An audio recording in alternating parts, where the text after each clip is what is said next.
பிரியாணிக்கு மறுபிறவினா அது தக்காளி பிரியாணி தாங்க. இந்த மாதிரி செஞ்சு பாருங்கள், ரொம்ப டேஸ்ட்டாக இருக்கும். எப்படி செய்கிறதுன்னு வாங்க பார்த்தலாம். இதுக்கு குக்கரில் 1 கப் அளவு அரிசி எடுத்திருக்கேன். அதை நல்லா கழுவி எடுத்துட்டு 2 கப் அளவு தண்ணி சேர்த்து ரைஸுக்கு ஏற்ற உப்பு சேர்த்து இந்த குக்கரை லாக் பண்ணி ரைஸை வேக வச்சுக்கலாம். இப்போ அடுத்ததாக பார்த்தீங்கன்னா தாளிப்பு. அகலமான எண்ணெய் சட்டியில் கொஞ்சமாக நெய் சேர்த்துட்டு இதில் 1/4 டீஸ்பூன் சோம்பு, பட்டை, கிராம்பு, ஏலக்காய், வரமிளகாய், பிரியாணி இலை. அடுத்ததாக பார்த்தீங்கன்னா முந்திரி பருப்பு. இது எல்லாமே நெய்யில் நல்லா செவந்ததுக்கப்புறம் 1 கப் அளவு பெரிய வெங்காயத்தை குட்டியாக சாப் பண்ணி இதை நெய்யில் நல்லா வதக்கி விட்டுக்கலாம்.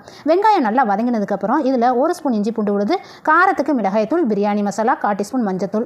இது எல்லாமே எண்ணெயில் நல்லா வதக்கி விட்டுக்கலாம். எண்ணெயில் நல்லா வதங்கி கலர் சேஞ்ச் ஆனதுக்கப்புறம் அடுத்ததாக அரைச்ச 3 தக்காளி, இதில் பச்சை பட்டாணி வேக வச்சது இதில் சேர்த்து இதில் கொஞ்சமாக உப்பு சேர்த்து இது எல்லாமே நல்லா மிக்ஸ் பண்ணிக்கலாம். நல்லா மிக்ஸ் பண்ணதுக்கப்புறம் 1/2 கப் அளவு தயிர், மல்லி, புதினா இது எல்லாமே சேர்த்து நல்லா மிக்ஸ் பண்ணிக்கலாம். இதோட கன்சிஸ்டன்சி எப்படி இருக்கணும்னா நல்லா கெட்டியாக, அதாவது தொக்கு மாதிரி வரணும். அந்த அளவுக்கு இதை தயார்படுத்தணும். இதில் கொஞ்சமாக தண்ணி சேர்த்து கடைசியாக கொஞ்சமாக நெய் சேர்த்து இதை மூடி வச்சிடலாம். இது நல்ல தொக்கு மாதிரி வரட்டும். அப்போ தான் நல்ல டேஸ்ட்டு ரொம்ப அமேசிங்காக இருக்கும். இப்போ பாருங்கள், நல்ல தொக்கு மாதிரி ஆயிடுச்சு பாருங்கள்.